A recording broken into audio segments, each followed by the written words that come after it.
Almost 800 years ago, a military genius came out of Mongolia to conquer half a world. He was the son of Yesugai, leader of a small nomad tribe. This man of destiny, riding beside me as a young boy, was called Temujin, born to rule as the prince of conquerors, Genghis Khan.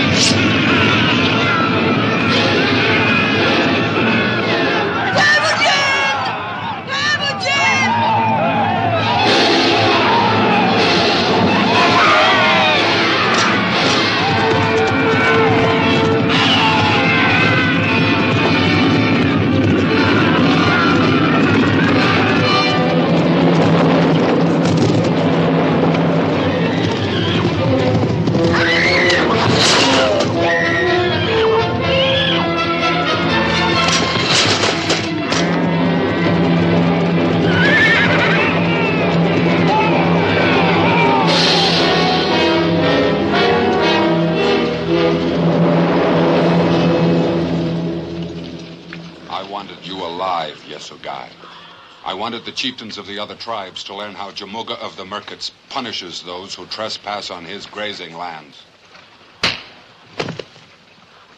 Harness the horses!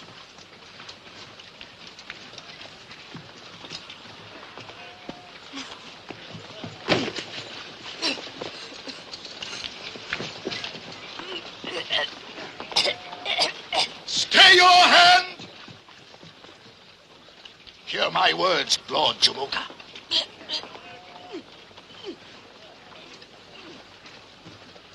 It has been written in the stars that the man who takes the life of Yesugai's son shall die, and die quickly, and by his own sword. See for yourself, mighty lord. It is the mark of blood.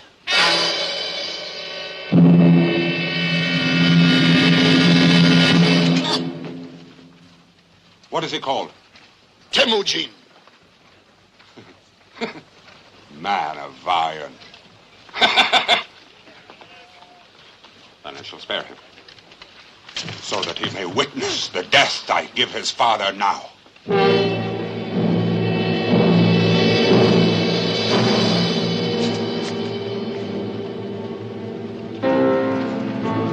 Temujin!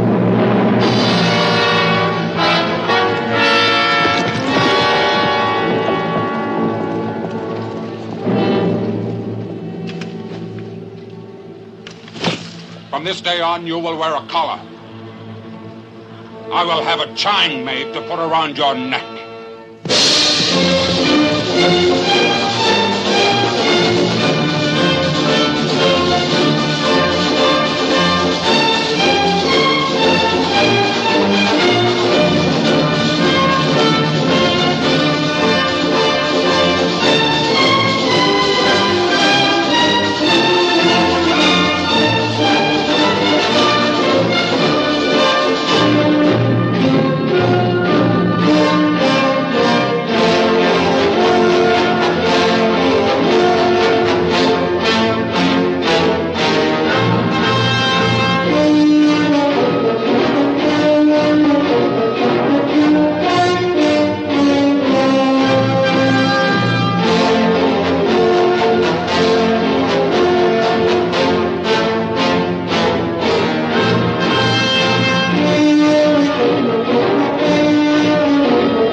Come away from him, sister.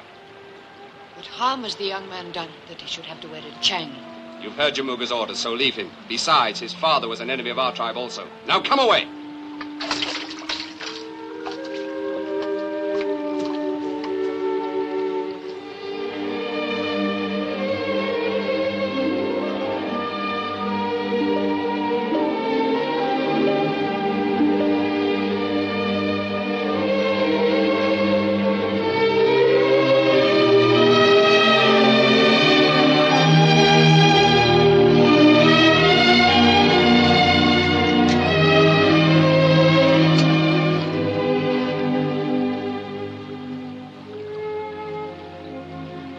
What are you called? Temujin. Why have they put that cruel yoke around your neck? What are you called? Botai.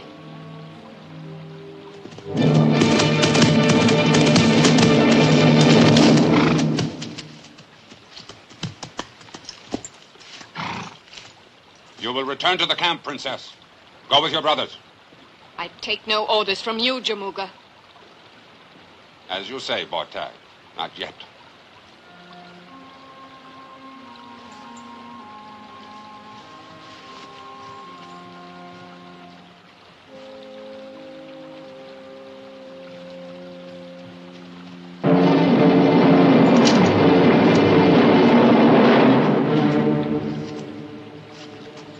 Dogs must be taught to stay in place.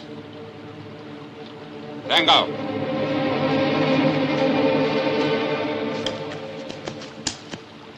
Give me that.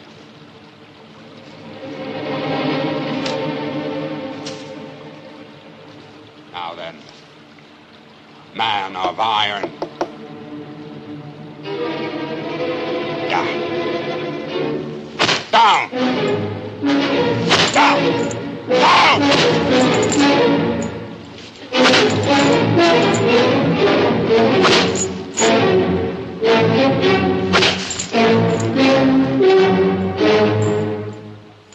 The Lord Jamuga's brave. When a man is yoked. Good luck.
Father King.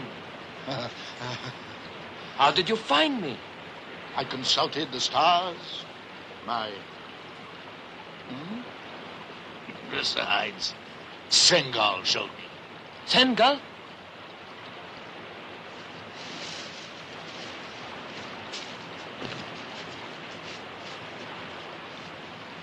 If he was able to talk, he'd tell you that he will be with us from now on. You may be chieftain of the smallest tribe of the Mongols. At least it's a start. It's a good start.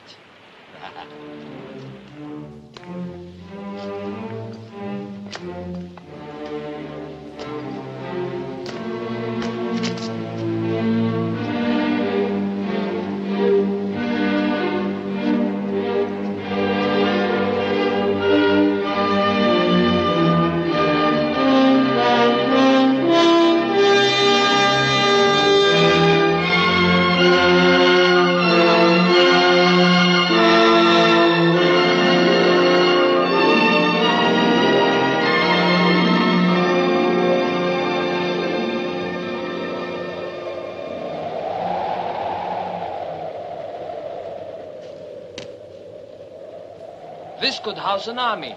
How safe are we? The merchants think that only spirits and ghosts could live up this high. As long as they continue to believe that, we are safe. When they discover the truth, where do we go?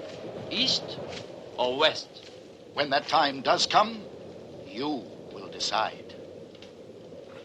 But this may help you.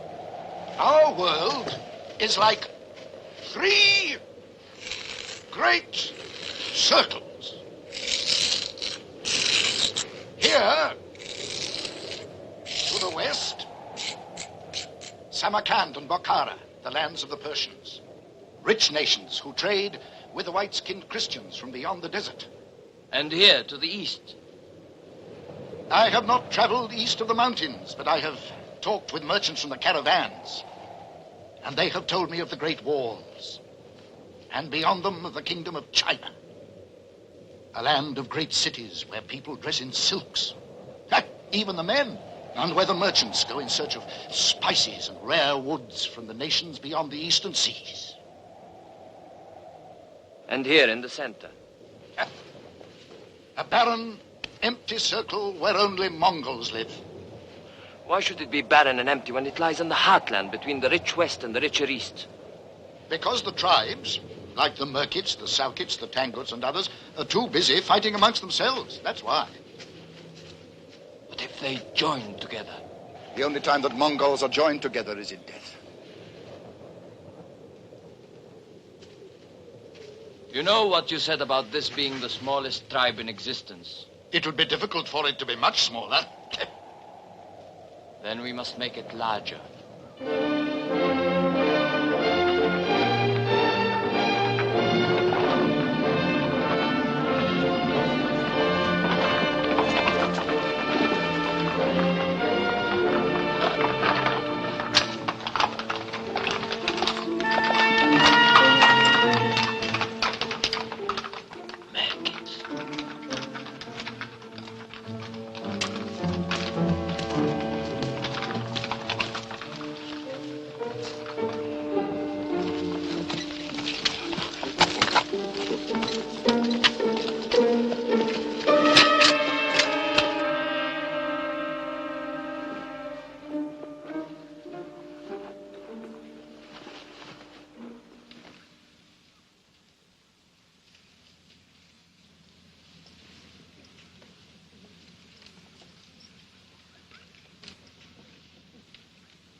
but tribal. Salkits.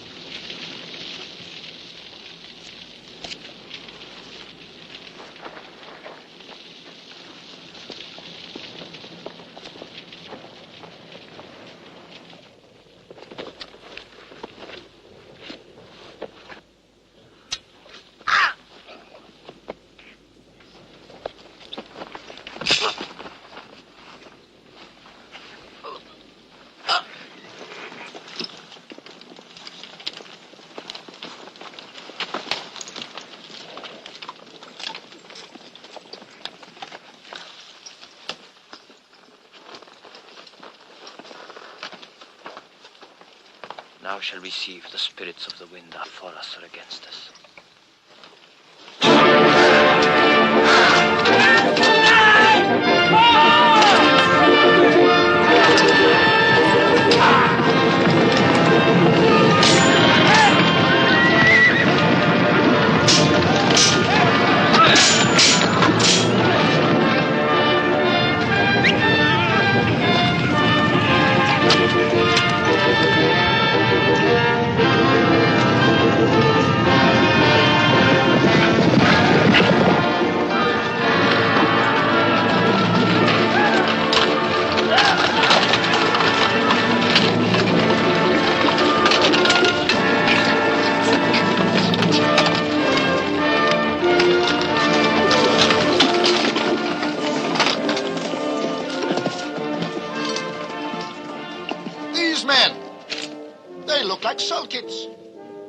Perhaps because they are Salkits.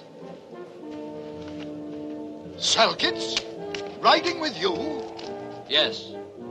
Salkits and the Yesugai together.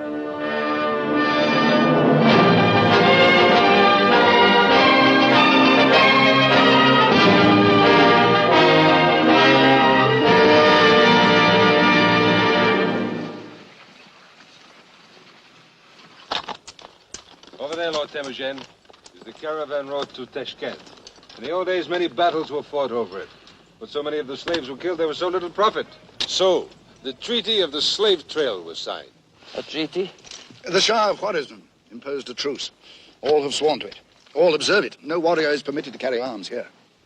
Good, then we can take our pick without fighting. You do not understand, Temujin. The truce was signed. I did not sign it. The slaves did not sign it. But... Will there be women among the slaves? Yes, Lord. Good. My men have horses and weapons, but no women. How long do you think they will stay without women? How long will you?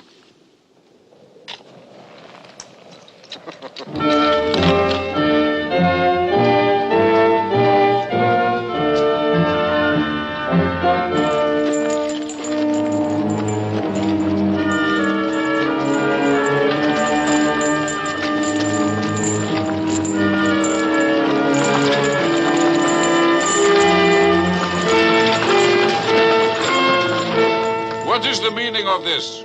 The slave caravan is under the protection of the Shah of Khwarizm himself. Convey the thanks of Lord Temujin to the Shah. Temujin? Temujin! Katke! My lord, I thank the four winds you found me. Jambuka was selling me for a slave. Somehow I don't see you as a slave. In any case, you're free now. You're all free. Free! I said you are all free, my sisters, to continue with this caravan or to ride with my men back to our camp. You give them a choice? Women? Sengal, strike the fetters off these slaves. This truce has lasted 100 years, barbarian. The Shah will have your head spiked on the city walls. Once you're dead, do you really think it matters?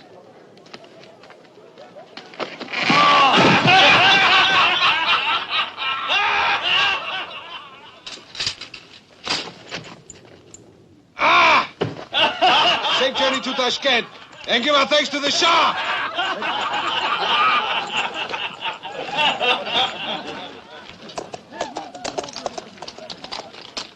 miracle. A miracle. Oh, thank you.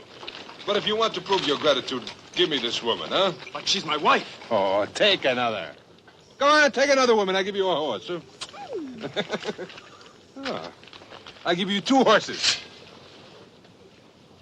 No, friend Chan. No woman will be taken against her will. But, Lord, that's what women are for. And besides, the best have already been taken. A wise man does not judge a horse by its saddle markings. Come, I will choose for you. Come.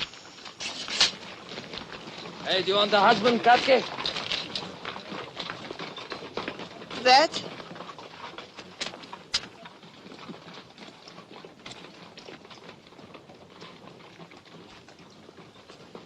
That's settled, then. May you have many sons. It's about time you too, my lord, had thoughts of sons. The thoughts I've had in my mind are not for a holy man as you. But give me time.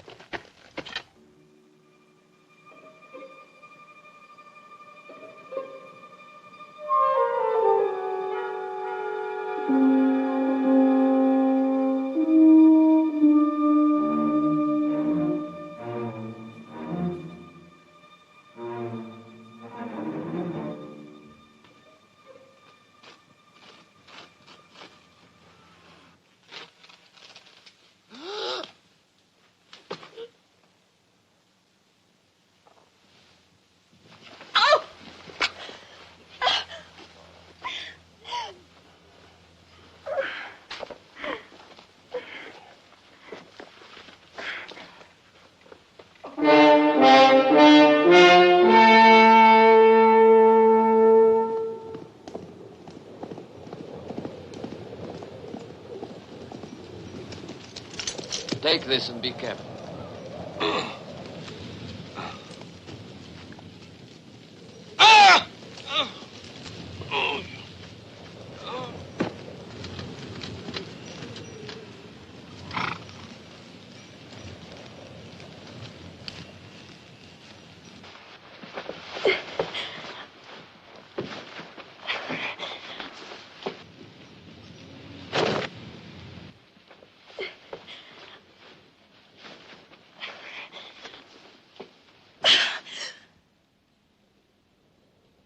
Temujin.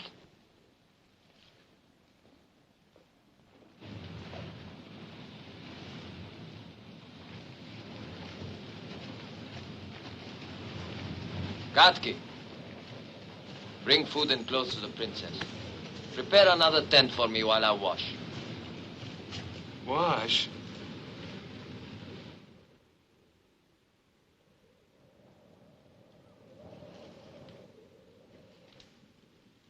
The Lord Temujin, my lady.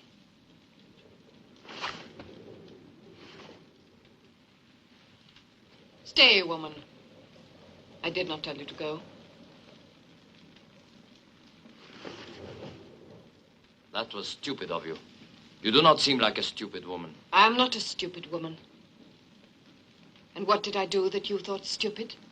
You gave an order that was bound to be overruled. The master who feeds his dog does not expect him to answer to the whistle of any stranger. I might have thought it of you. You treat those who serve you as dogs. Not Katke. She brought me up as a child. She did not boast about that, I promise you. My lady, anyone else listening to us now would imagine that you were trying to provoke a fight. But it always needs two to make a quarrel. Not with me, it doesn't.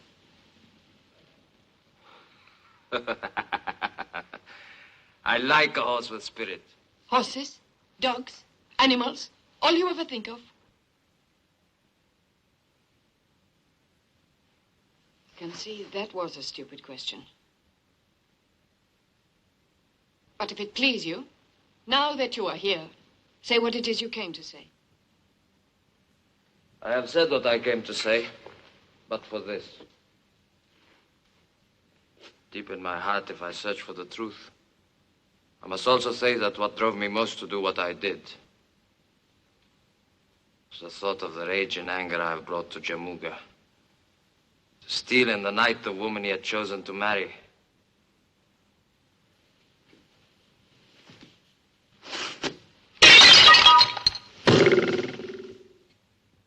Outcast, Slave, soon you'll be back in a wooden yoke. For born a slave, you'll die a slave. Born a slave I never was. Born to rule the Yasugai was always in my stars. And not only one tribe, but people of many tribes were destined to follow me, to fight my battles, conquer nations. All this was in my stars. You, woman, you dare provoke my anger.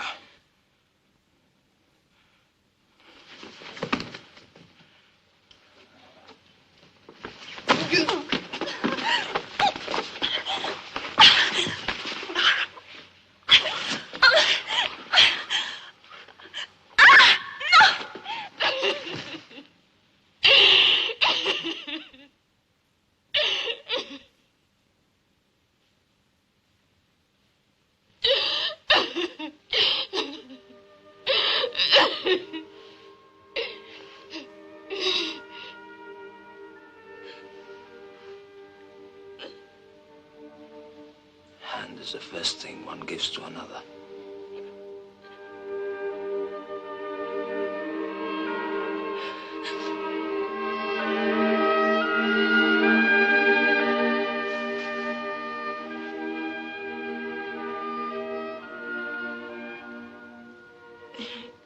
If I wasn't so ugly looking, with all these tears, I'd know what to say to you next. But I am ugly looking then. You didn't disagree with me. You see. Talk too much, woman. You never give me a chance to say anything. My brothers always say that too.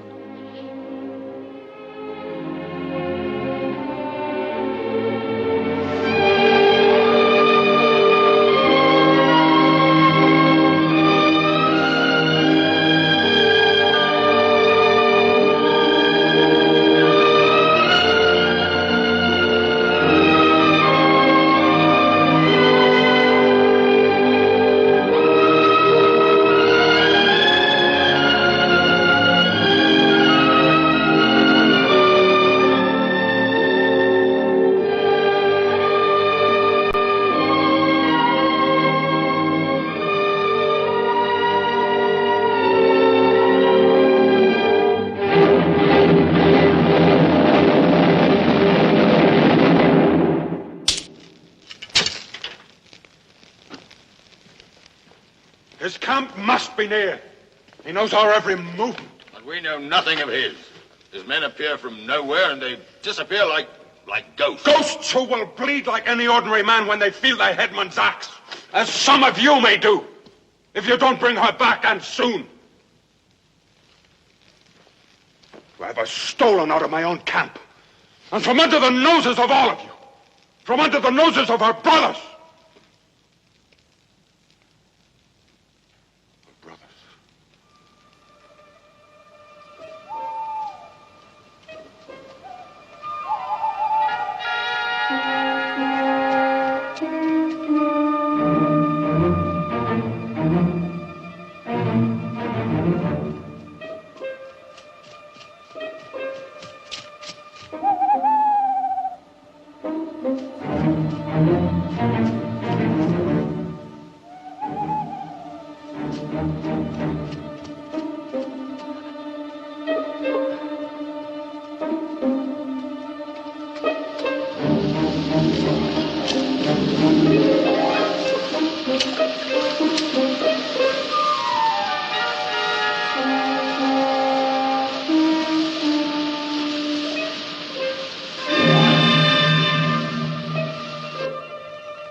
This is my eldest brother, Subadai, and Jabai, and Kasa. My lord Temujin, my lord, and my husband. No one followed you? We saw nothing but the stars, heard nothing but the rush of the waterfall.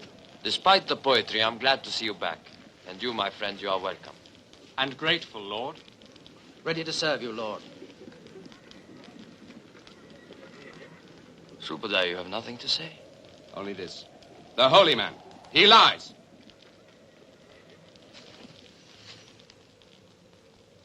You said? I saw something as we climbed the mountainside. A glow against the sky. Your fires are banked too high.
Lefin,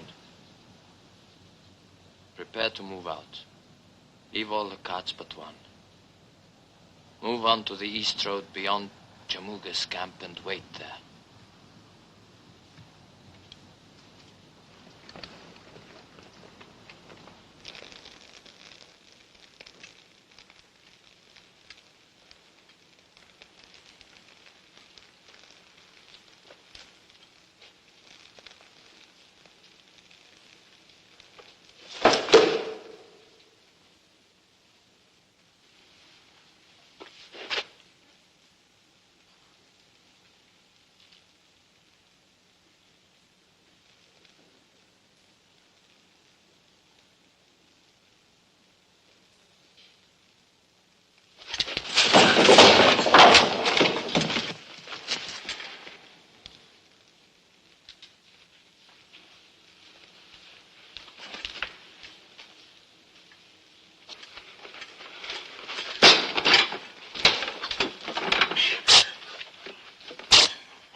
See to her.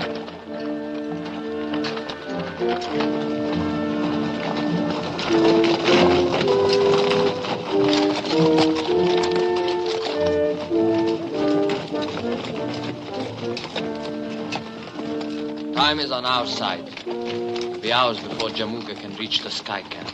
He'll have merchants from the lakes to the plains riding to join him. Who can travel faster?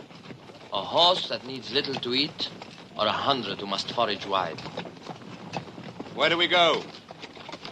East. We will be across the river before dawn.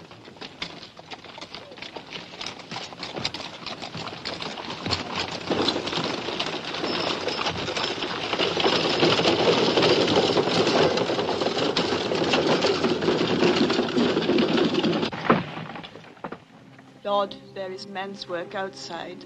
Leave her with me.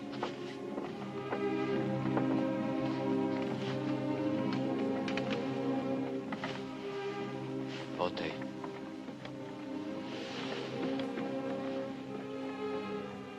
I have shamed you before all men. Jamuga begged him to kill me.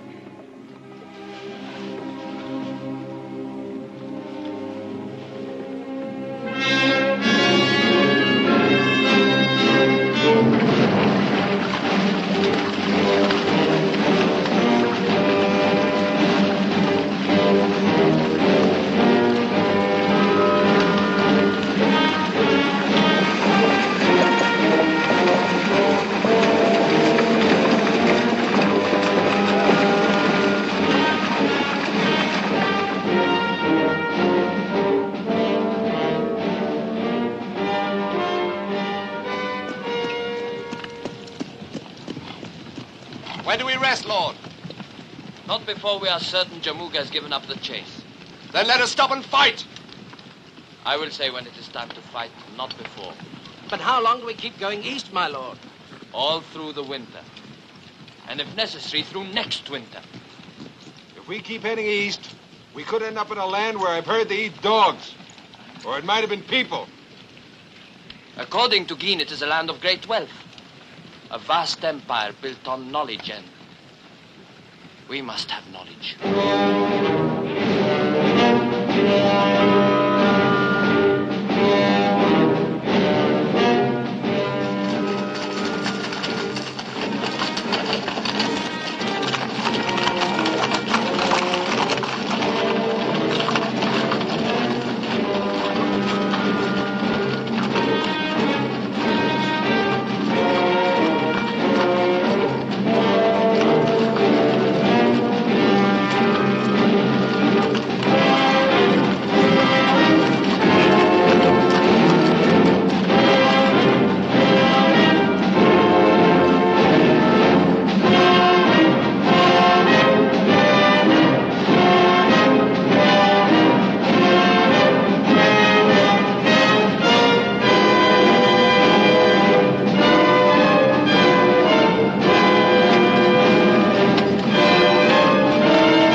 Greetings, friends.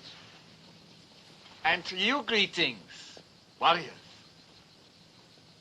I'm Camling, ambassador of the Emperor to the Indias, returning to our court in Peking. Returning, as you see, is a figure of speech. It seems you travel without much luck. First our Manchurian guard deserted us, then the wheel of our cart broke. Then our driver stole our horses, and the cattle, tiring of our company, followed after them. One might say that the winds of fortune are blowing somewhat coldly. You are in dangerous country. We have heard of one Temujin and his horsemen, fierce, violent men.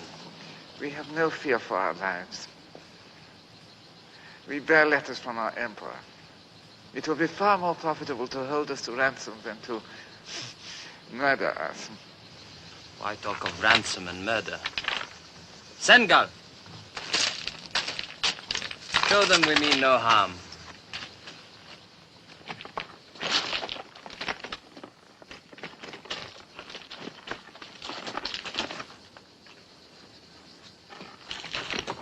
Up.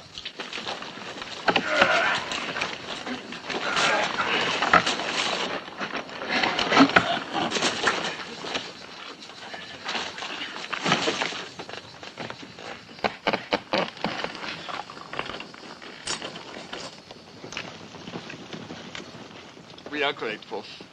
If you would tell us what gold you require for your services. Gold, my lord? I'm not a merchant. You overwhelm me. One last kindness we must beg of you. A message to the nearest Chinese military post for horses and assistance. It is about 4 days' journey. But that would mean leaving you here unprotected. We have spare horses we'd be glad to lend you. Also our services as an escort. An escort? I have 200 men here, all tried and tested. And our numbers are soon to be increased. My wife, she is near her time. Then she deserves better than to ride in the open, like a herdsman. She shall have the poor comforts of our miserable and unworthy wagon. Please, we shall try to make it as serviceable as we can.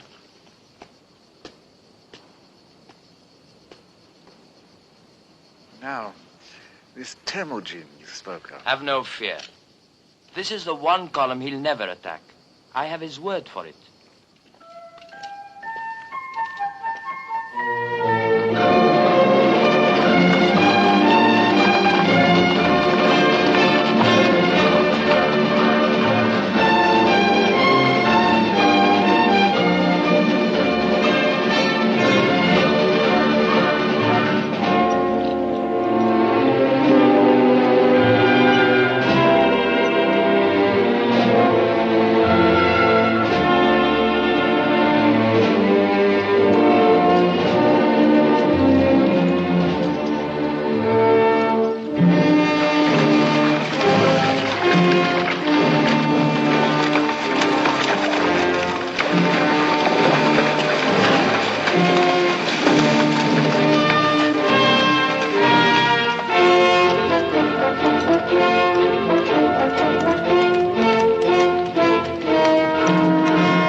Boy?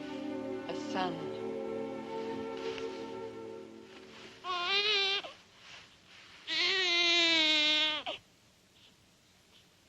The first child born to the tribe of Yasugai for more than 20 years. And a boy. My son. Temujin. My son, Bote. You are my wife. This is my son. You knew he would be a boy. You always said it. It had to be. How else could he follow after me? The day I first noticed your body growing larger, I gave orders then to Shan to have a saddle built. A small one, of course. A bow and a sword, all of which bear his name. Don't torment me. His name. My son's name. Yoki, the founder of our tribe. Yoki. Yoki. It's a pretty name. It is not meant to be pretty. It is a man's name, as befits the leader of our tribe. Only by the time he's a man, it will be a nation. If any man could ever do it, that man is Temujin of the Yasugai. Temujin of the Mongols.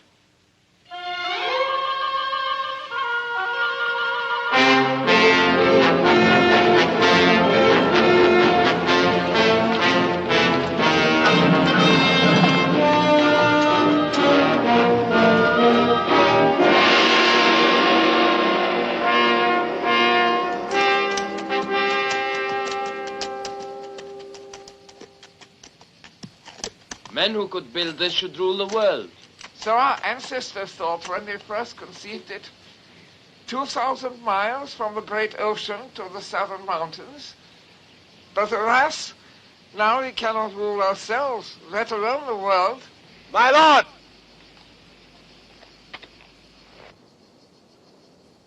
Dear friends, soldiers of the Emperor,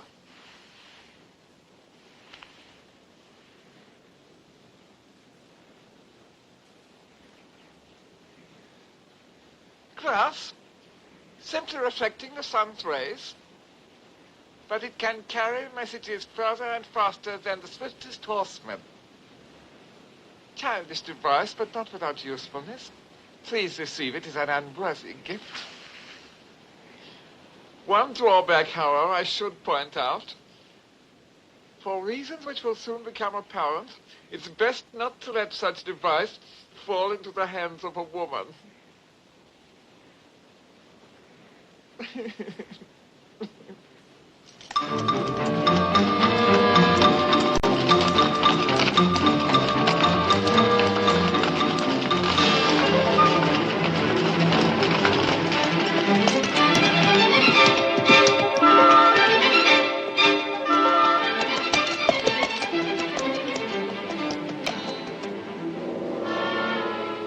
Overfed bears should be no match for wolves. Remember that now.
I should ask for an audience with the Emperor. I'm sure it will be arranged.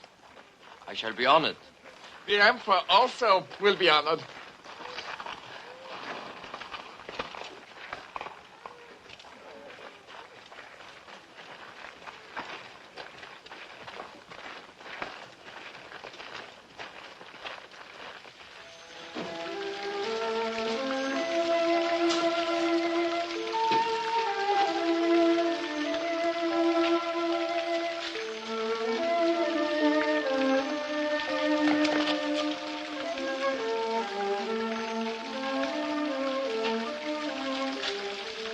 I'm telling you, they're going to boil us alive and then eat us.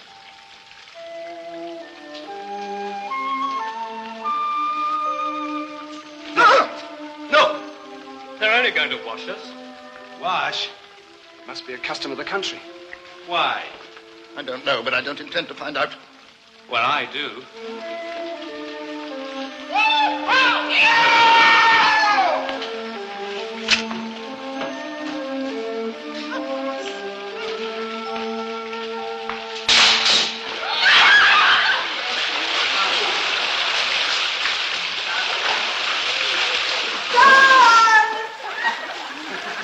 Shut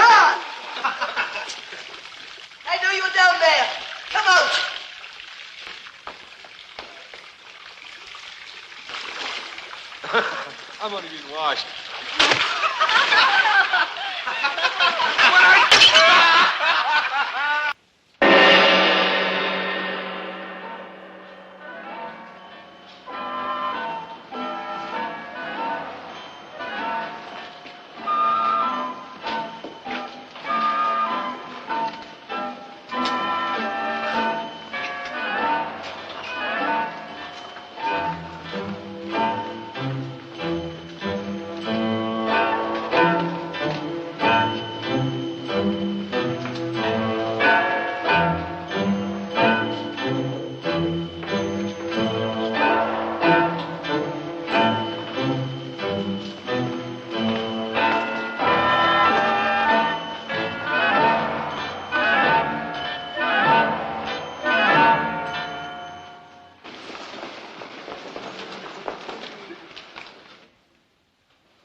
Our ambassador has told us how much he owes to your skill, bravery, and courtesy. Kamling is generous, Your Majesty. He's also told us that you are a shrewd and observant man. That is unusual. I have always believed that fighting, horses, and women were the sole interests of the men of your nation. Tribes constantly at war with one another cannot be called a nation. Then we should do nothing to discourage your quarrels. As long as you Mongols fight among yourselves, I and my people should have little to worry us. Surely a nation as rich and strong as yours has nothing to fear. Fear? The Chinese Empire knows no such word. Then what is the purpose of the Great Wall? The wall merely ensures that civilization, knowledge, the arts as we know them shall survive. It is there to keep what we have to ourselves, to keep people in. To keep me? I find you profoundly entertaining. You make such direct and positive statements. You and your strong, wild men arrive in my city like a rush of wind, a fresh sort of wind. We pray to the wind. Charming. To the four winds. Better and better. We have a game of chance in which the four winds are of paramount importance. Listen to them. Did you ever hear anything more delicate or exquisite than their sweet, sad song? Poetry itself could not be more profound. Do you write poetry, Temujin? I do not. I have never yet found the time. Then I shall instruct you. I myself am a poet. That is why you were sent here. And this is where you must stay, my friend.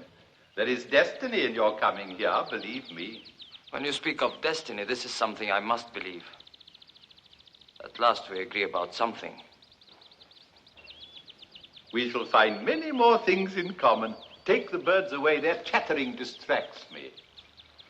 We must discuss the gods to whom you pray. Primitive religions have always fascinated me. And while you exchange your knowledge of military matters, I shall instruct you in the art of poetry and painting. I find it difficult to control my impatience, Your Majesty.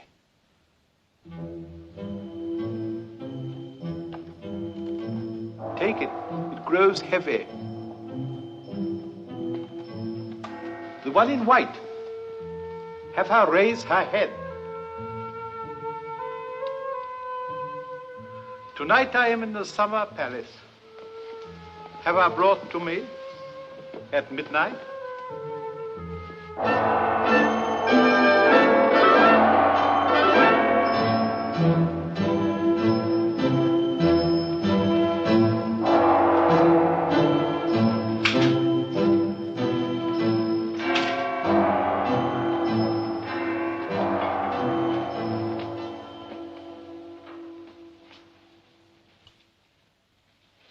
Prisoners. Make no mistake about it. We're prisoners. In an ivory cage, of course. We should never have headed for the east. What else did the Emperor say, Temujin? It's what he didn't say. That there are over 2,000 men on the walls of Peking and that our horses have been taken. Just what do you think we should have done, Subadar? You're always so quick with advice. It is what I have always said. If we had not run but stopped and fought Jamuga, none of us would have to be here now. None of us! You have a strong right arm, Subadai.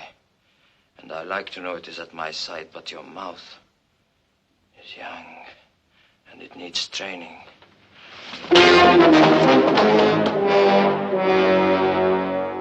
With enough training, my brother, you may yet become my strong right arm, for I have need of another.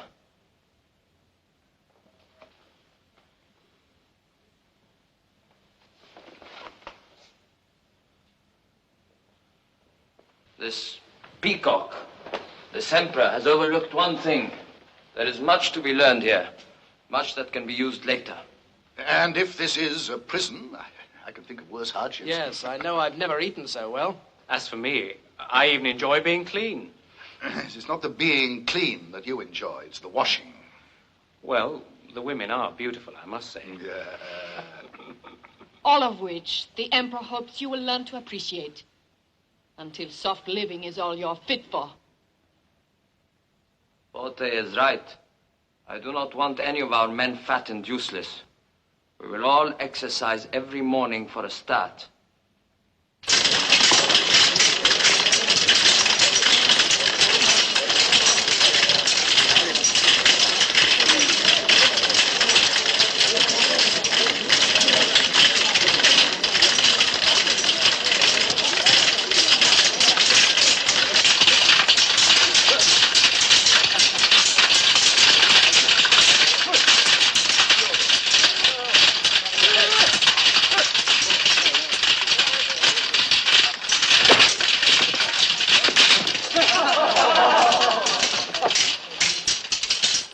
Mongol never leaves his blade. Not unless he's dead. Just a reminder for you to carry. Look! Over there! A signal!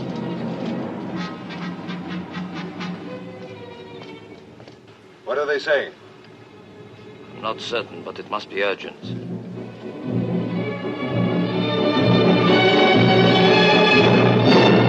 Take the map away. It's not only inaccurate, it's inartistic. Stop them weeping and wailing. I want advice, not pandemonium.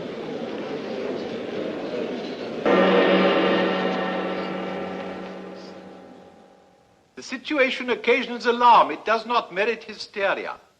A ragged army of a few thousand Manchurians have captured the city of Hope, that is all. Until we also consider that 6,000 Imperial cavalry were routed and put to flight. But that is nothing new. No doubt in our lifetime it will happen again. Prince Temujin, you and your kinsman seem amused at the news of our disaster. Not at the news, Your Majesty, only at the way you receive it. A few thousand Manchurians are of little account, admittedly. But their example might be serious. Others might also realize that the Great War means nothing. I wish to speak to my friend Prince Temujin alone.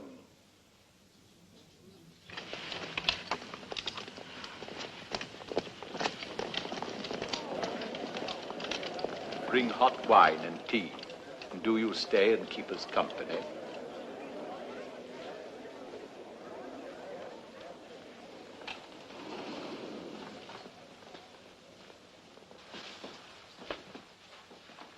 This is how I relax in moments of disaster and anguish.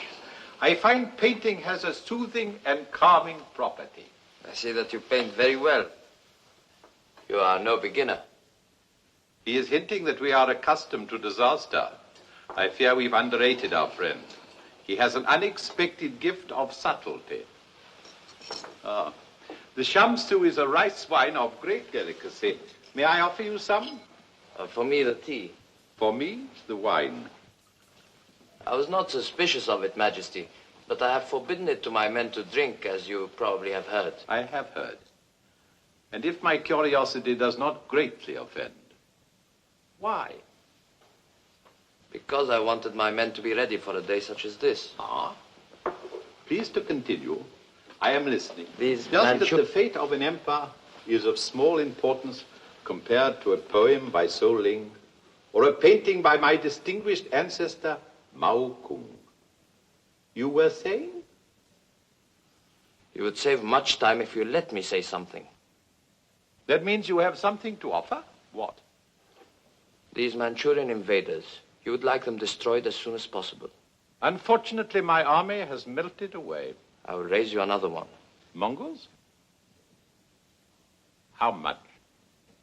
You mean money? What else do soldiers fight for? Large chest of gold for each of my 3 brothers-in-law, so that I can send them out to recruit only the best men. How could I be sure I was not just replacing one army of invaders with another? You cannot be sure. There is a solution, Great One. I myself, who know him better, would trust Temujin. But if he were to leave his wife and son as hostages in your keeping... I agree. See that Prince Temujin has all the gold he needs, and we will offer a special reward for which one of your wife's brothers does most to help us. There is no need. It is a custom and a charming one to announce the reward before the service is performed. In our experience, it often helps with the accomplishment. Have the court brought back. I wish them to see how tired and exhausted their emperor is, working devotedly in the service of his people. I will do so, Great Emperor, but as Temujin and I have so much to do... Very well. In any case, you've both seen the state I'm in.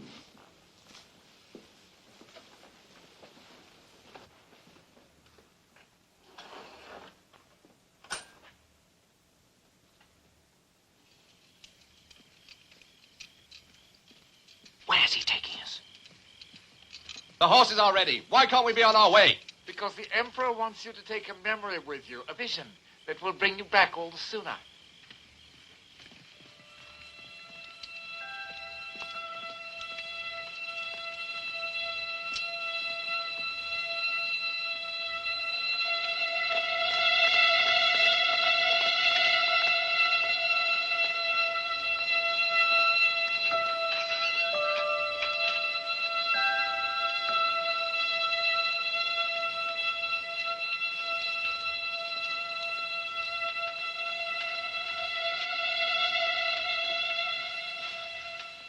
Look at the picture.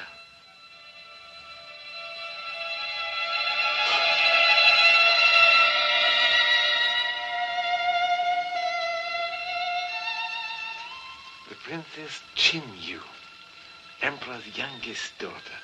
Whichever one of you returns with the best company of horsemen, he shall have her. Is there any reason we can't start now?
would I.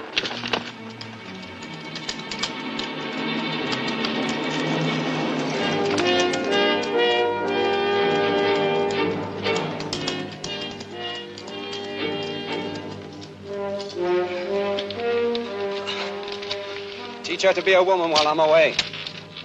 Out!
They're less than an hour back. Jamuga leads them. Seat your men. Now!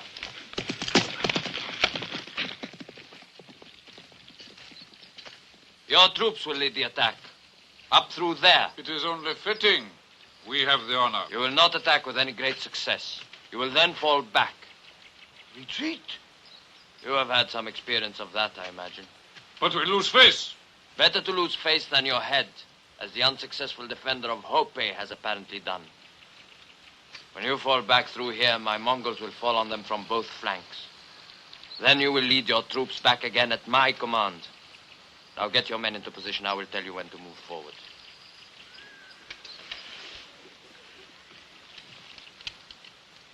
Jamuga.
Quick death would be too easy.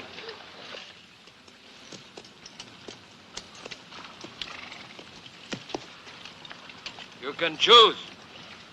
Either you live to follow the banner of Temujin, or you die with your leaders Now show them to me! These men who led you into rebellion against your empire!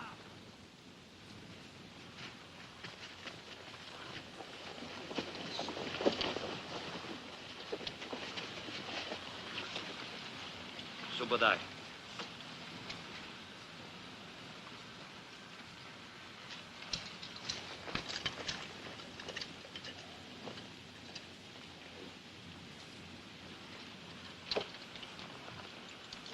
Jamuga, you will pray for death, and the chang you wear grows heavier and heavier, and the laughter it brings grows louder and louder. And you, Temujin, will live to regret this day, when you withheld the blade from my neck.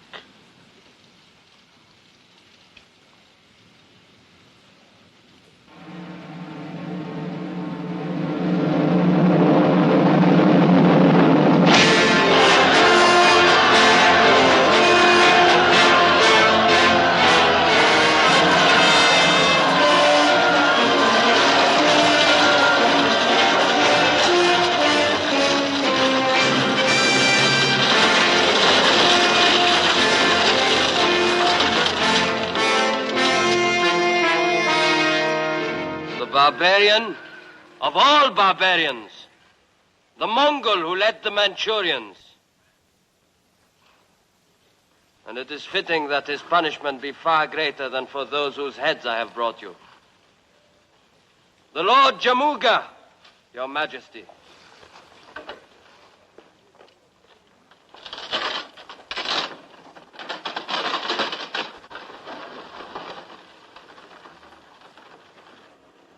In celebration of the Lord Temujin's great victories over the Manchurian rebel invaders, it is our will that from this day on, he will be called the Prince of Conquerors, the Genghis Khan.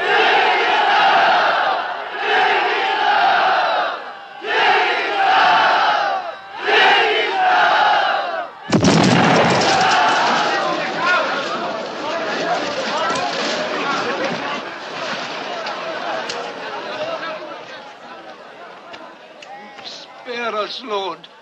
We meant it only to be a salute to your victory.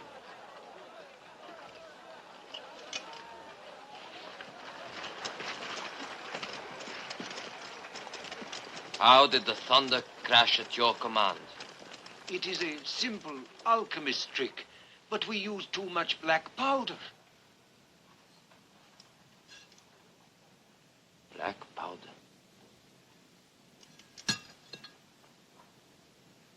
Come to me tonight, and bring some of your powder with you. I want to see how you make it thunder.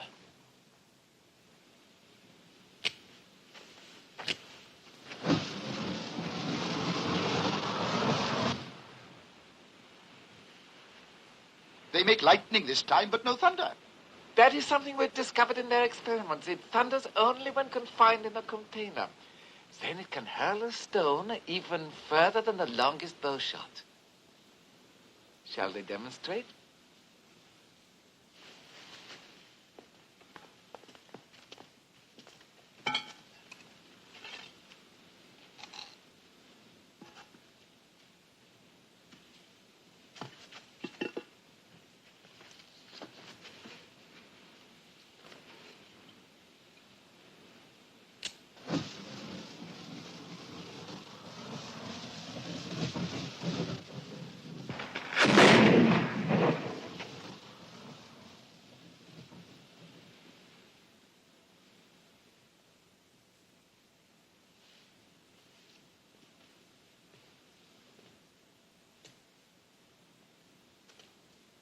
So far, you have used this only to make noises of welcome? And sometimes to make pretty effects in fire and sparks to amuse the children. We have many variations. I can tell what you are thinking.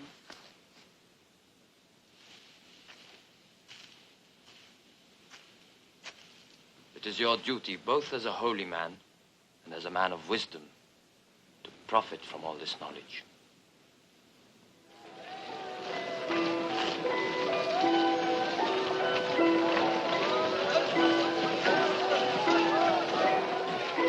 want something. Give me that blue horse, will you?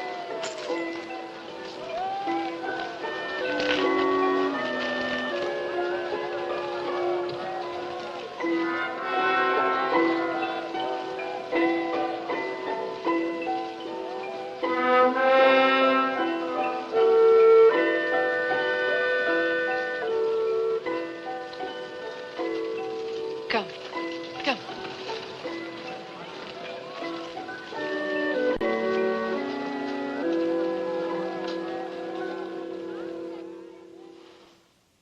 And I tell you again, it has to be done. As long as this man lives, none of his tribe will join with you. They can't. You know their laws, and our laws too. To kill him would be an act of mercy. Oh, I'm not talking of mercy, but of common sense. Listen to me, Temujin. Hear me well, and one day, remember that I warned you. There are only two things you can do with Jamuga. Put him under the ground, for all time, or put him at your side, and have the Merkits ride with you. Are you out of your mind, woman? Jamuga, who killed my father, kept me in chains? Or is all this forgotten, all forgiven? And you, the scar he put on your back, has that also disappeared with the passing of time? Neither the scar on my back, nor the memories of how it came there. No, Temujin. These I don't forget. Nor the hatred I have for this man. And yet, to help you make what you want come true, to make our people into a nation, I could set aside my hatred, because it would be necessary. And it shows how little you know of me to think that I could, too. I know you better than you think.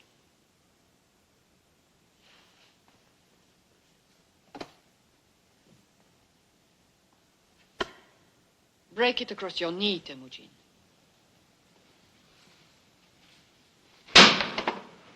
Now the two pieces. Together. I know what you are trying to tell me. That we are only strong when we are undivided. And one day, you will listen.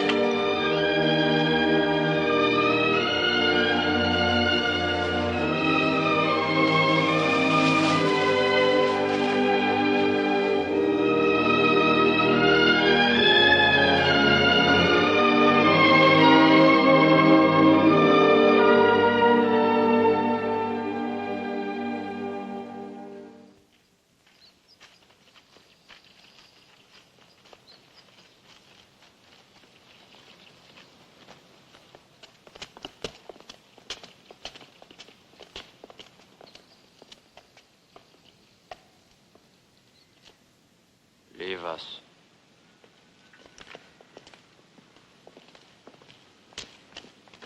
Is it possible for you to be a Mongol first, and only secondly Jamuga, chief of the Merkit tribe?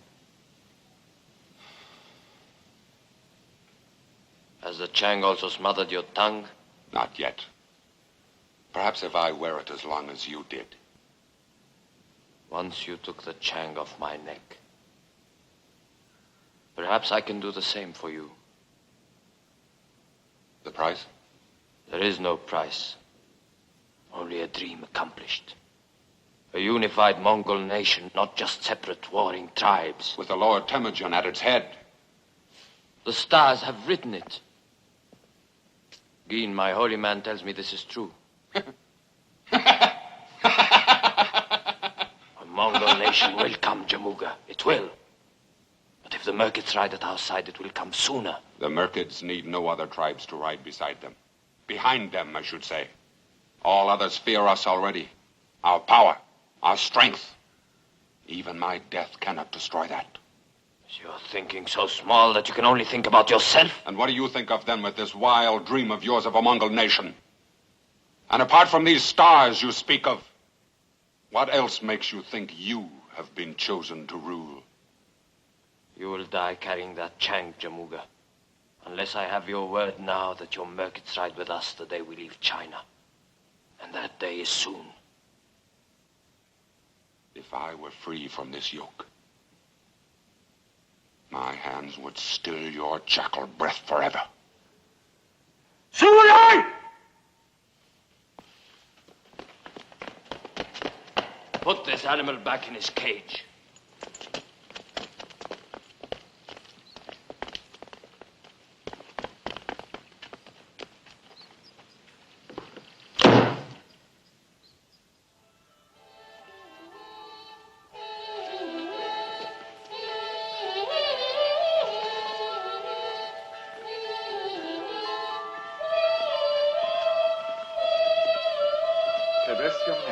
Comling, have you no heart to interrupt these exquisite little songbirds?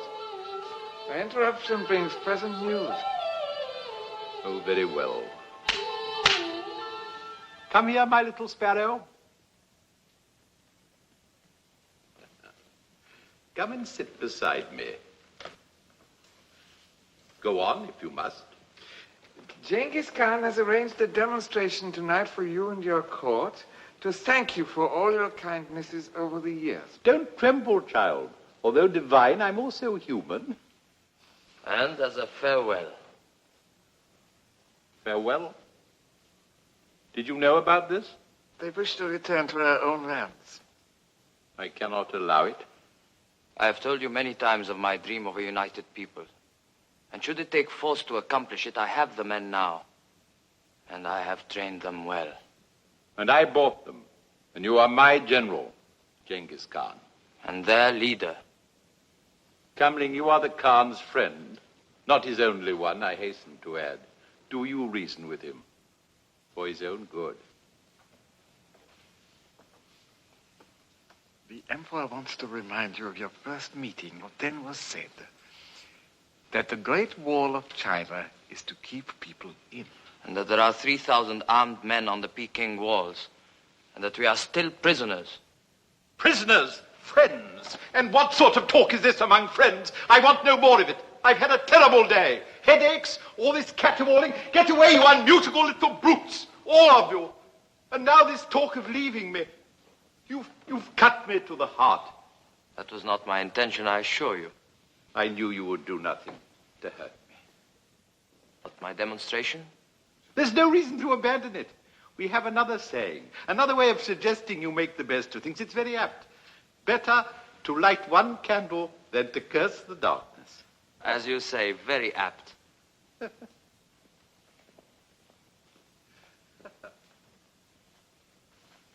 Nevertheless, you will have him watched. I thought you would be pleased to see Genghis Khan and his horsemen ride away. So that one day they may ride back as conquerors. The Khan knows us for what we are. Rich, but regrettably weak. What will you do? The barbarian Temujin brought back from the Manchurian battle. Jamuga. Jamuga. Have him brought to me. In secret.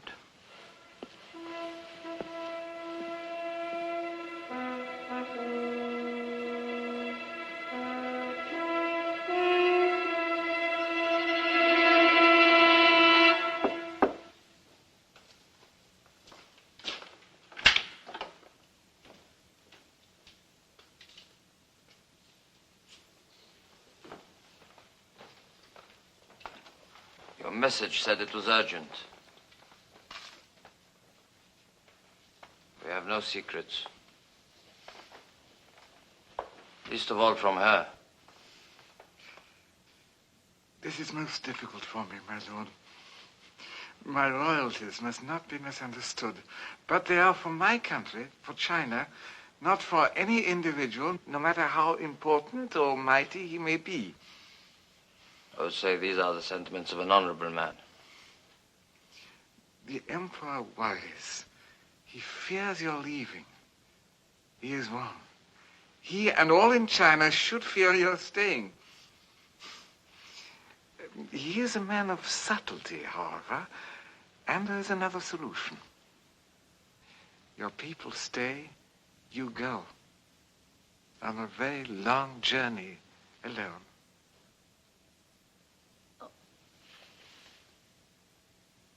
You express yourself beautifully.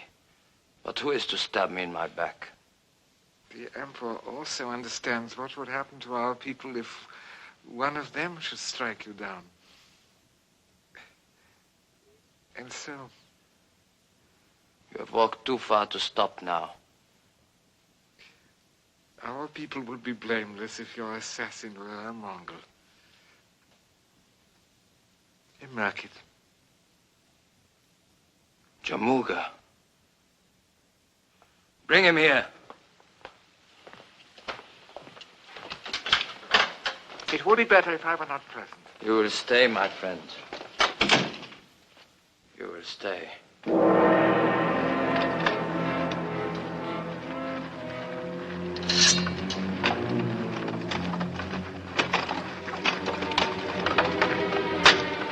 You'd like this key, eh, Jamuga? Why not? With the Chang off, you might have had a chance to save your right arm. Assassin! Cut him down.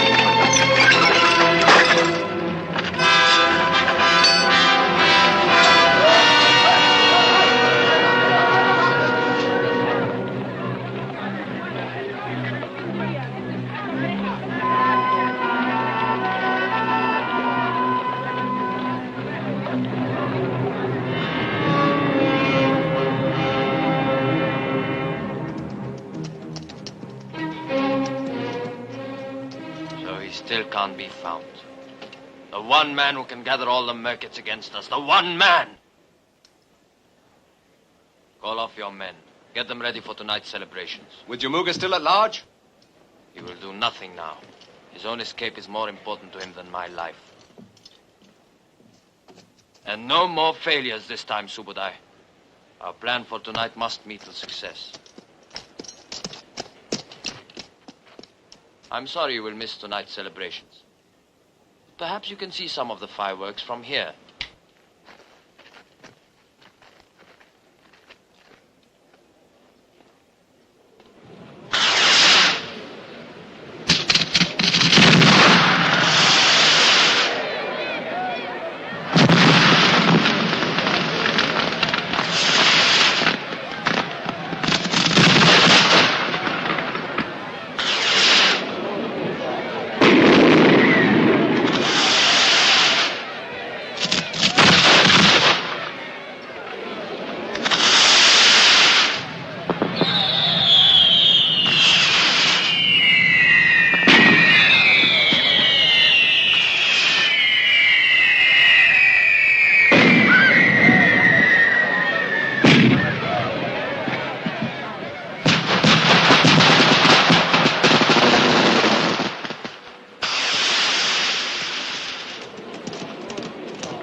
Amazing, the ingenuity of the human mind.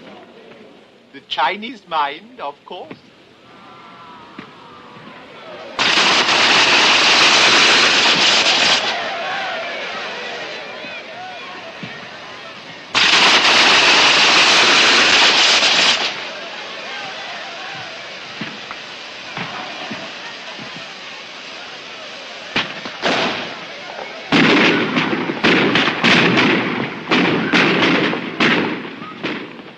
You are a true artist, Prince Temujin.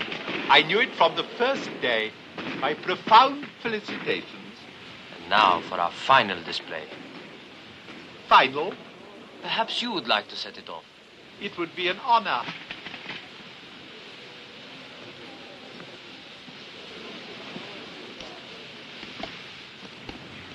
This last one will be very special.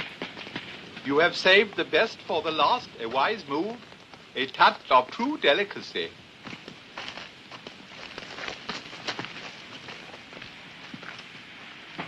As you yourself said, better to light one candle than to curse the darkness.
This will be our camp.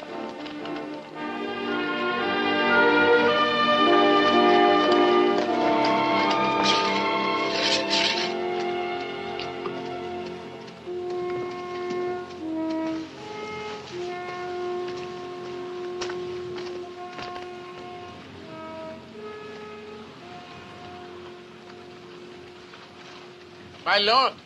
Here.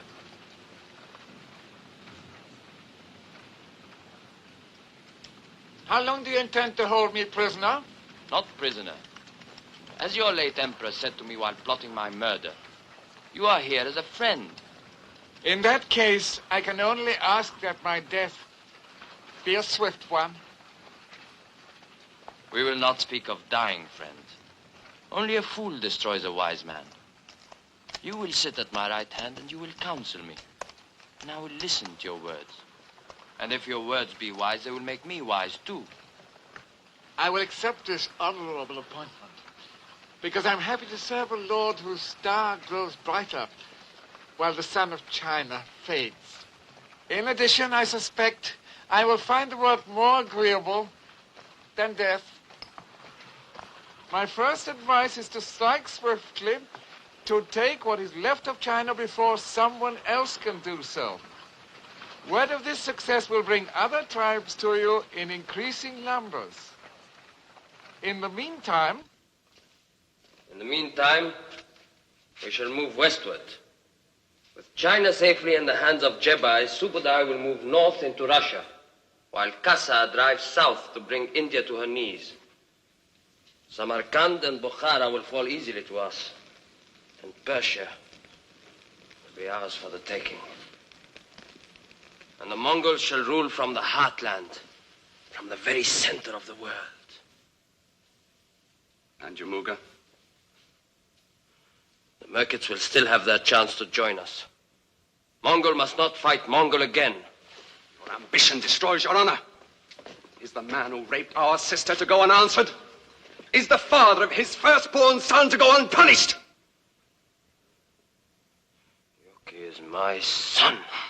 The man who lets personal revenge take precedence over the tasks before him will never complete those tasks, and he will lose all that he has gained. Enough! My word is the law. I'll get on with my work.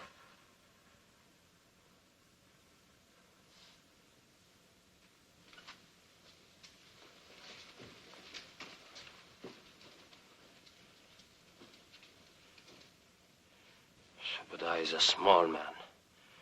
They're all small men. Why are there no men of stature? No men of imagination? It is not easy to match the true conqueror. Perhaps once in many centuries does the world produce a man with the power and the will equal to his vision and destiny. Perhaps Temujin, Genghis Khan, is such a man. This was not said in flattery, my lord, I promise you. Leave me.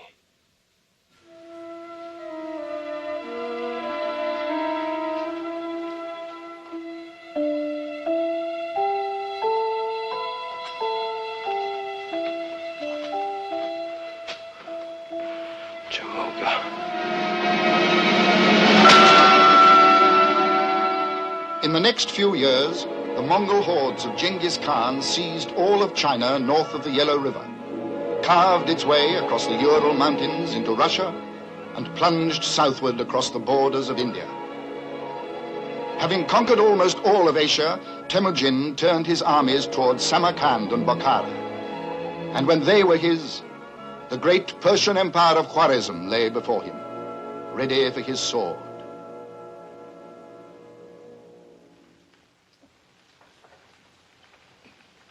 Come now, Jamuga. You are an old general.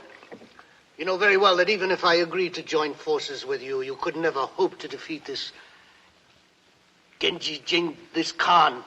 No one else has. No one else has an army equal in strength to our combined forces. We will be more than enough to slaughter him. I have no desire for slaughter. Lamb is for slaughter. This meat is very sweet and succulent. No, I hear more and more men flock to his banner every day. Defeated men, weaklings, the first to run in battle. But I have not offended him. He has offended you. Years ago, that caravan on the slave trail. His violation of the treaty. Oh, that was when... That was when the supply from the east was cut off. No spices, no jewels, no women. And remember this. Your country lies directly in his path. Your only hope of saving Khwarezm, of saving yourself, is to align yourself with me.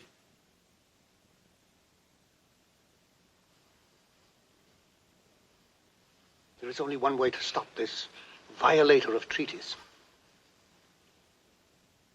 You and I will ride together against this Genghis Khan. We will crush this wolf, this thirster after blood, this corrupt defiler of women, this scavenger. Your serenity speaks words of wisdom. A gift shall seal our bargain.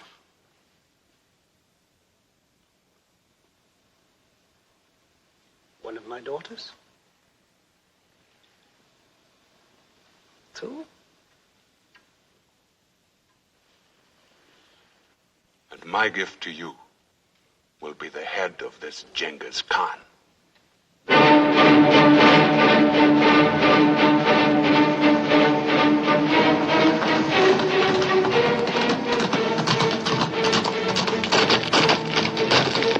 armies of the Shah and Jamuga are joined and on the march. They have already crossed the Alu River.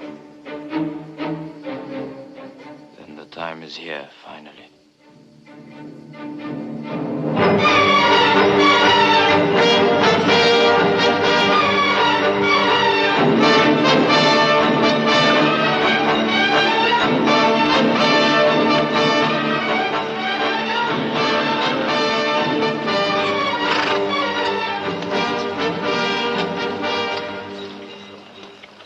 Quite certain.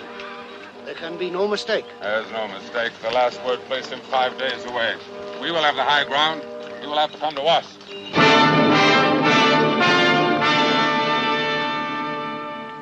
We will have the high ground, you said. They will have to come to us, you said.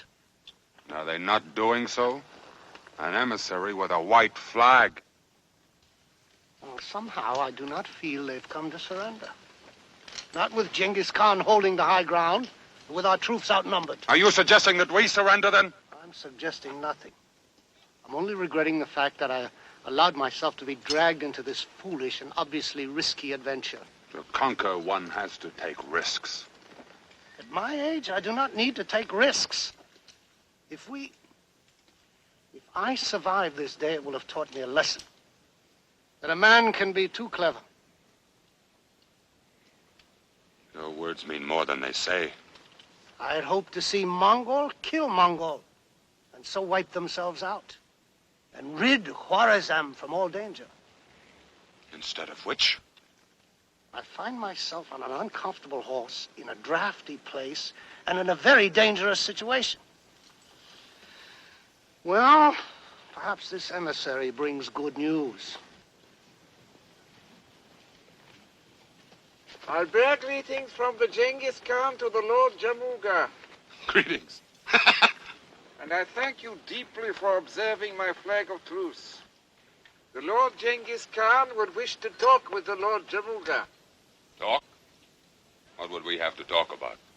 I'm only the humble emissary sent to arrange a meeting. There will be no meeting, no talk. Does the Lord Jamuga fear the spoken word? Tell this jackal you obey. My talking is done with a lance or a sword. I repeat, does the Lord Jamuga fear the spoken word? And these spoken words are to take place in the center of his camp? The Genghis Khan will ride forward with an escort of 6. Then finally alone. The same privilege is yours. Can he be trusted? The word of the Lord Genghis Khan can always be trusted.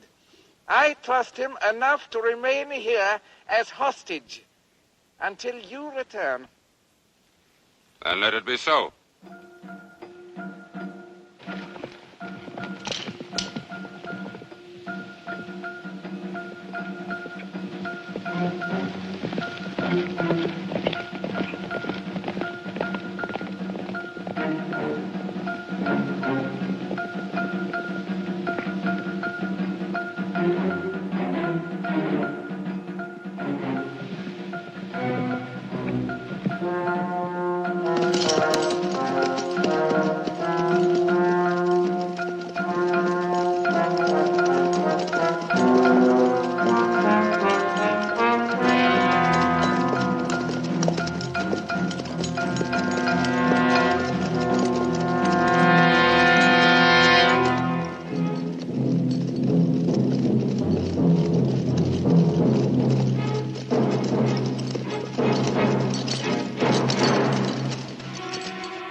It is only fitting that you have come back to your own land to die. But it is not fitting that the Mongol should deliver the death blow. You still sing the same song, Temujin. Many voices carry it now. Not the Merkits, outcast. I asked for this meeting in the hope that Mongol would not shed Mongol blood. Also that you might still join with me to spread the name of the Mongol nation. The Mirkets are warriors, not a group of women to become part of a herd. We say and do as we want, and we take what we need from anybody. I promise you this, Jamuga. The Mirkets will ride as part of the Mongol nation, or their land will be razed to the ground. Raised so that not even a lame horse would stumble walking across it.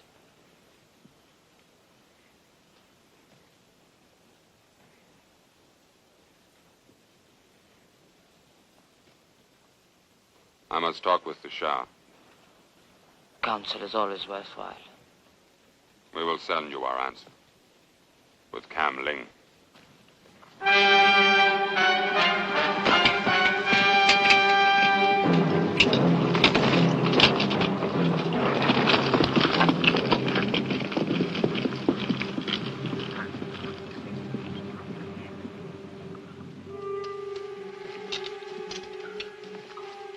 And the men grow impatient, my lord. Better that than the spilling of Mongol blood.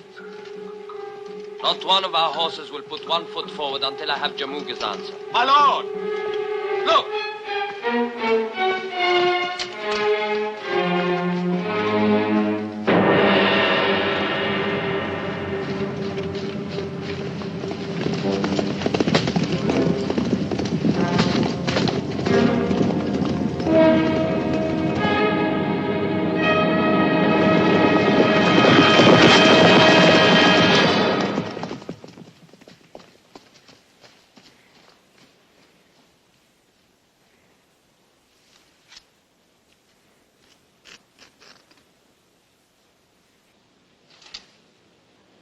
Kam Ling.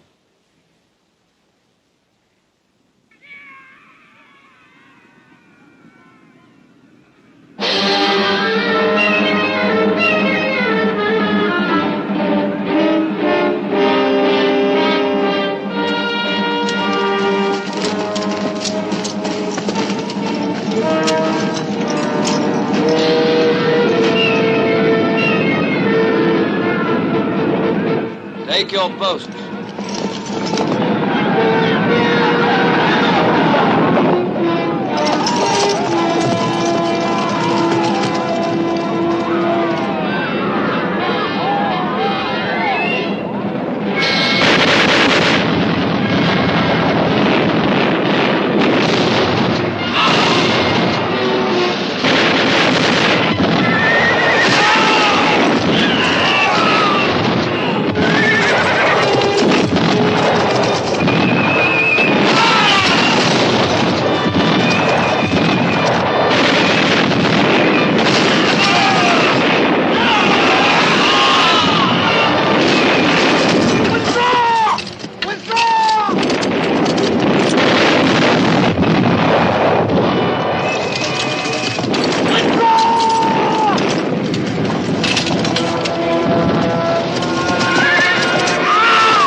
Slaughter! Retreat!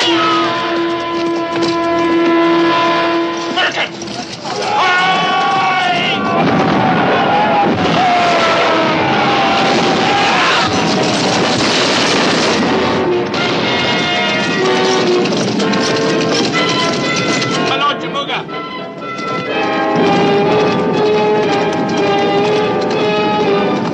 Take the left flank! With me!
Stay where you are. Enough, Jamuga. Let there be peace. With you? Never! And there will be no chang this time either, Jackal. If you have the courage to stand up alone to me, Jamuga, the man who slaughtered your tribe, the father of your first son, is this the man you would follow? Is this the leader who would unite the nation of the Mongols? You have passed your own sentence. The Mongol jewel? And when you are dead, Jamuga, your men will ride with mine.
Untie any prisoners.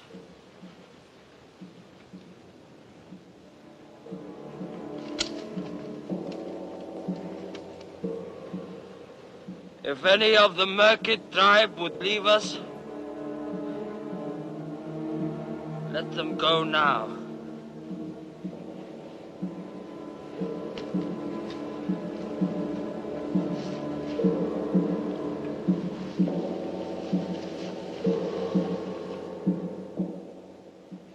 I've lived to see it. That the tribes come together as one people.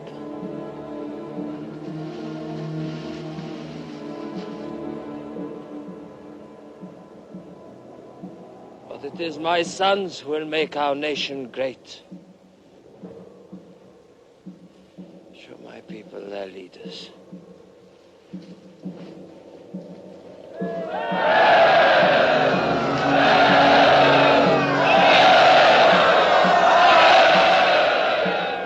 And until they are old enough to lead, it is my wife and her 2 brothers who shall speak for them, shall guide them to walk straight. What they, who I have always loved, turn me towards the wind. I want that the gods should see me in the face.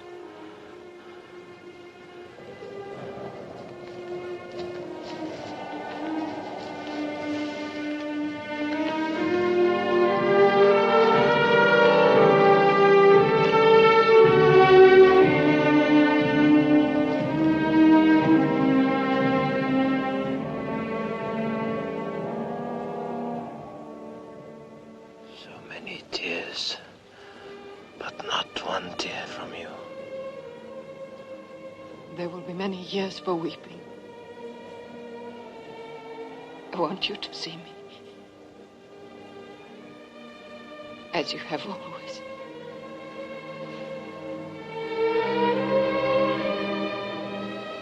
Always your hand to help me.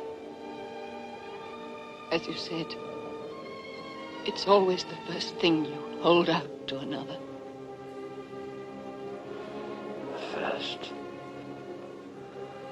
Strangely, at this time, that it should also be.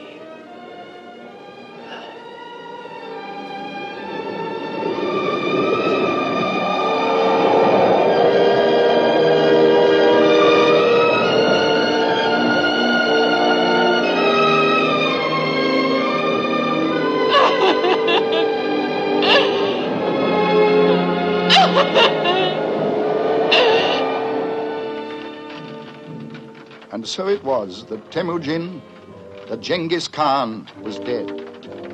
But not the tide he set in motion. His dream conquered even after death. His sons rolled westward into the Hungarian plains, burned a path to the borders of Egypt. One grandson founded the Mughal dynasty of India, while another was the great Kublai Khan, Emperor of China. And when the conquest was finished, half the population of the world was contained in the Mongol Empire. The empire born in the imagination of the Prince of Conquerors, Genghis Khan.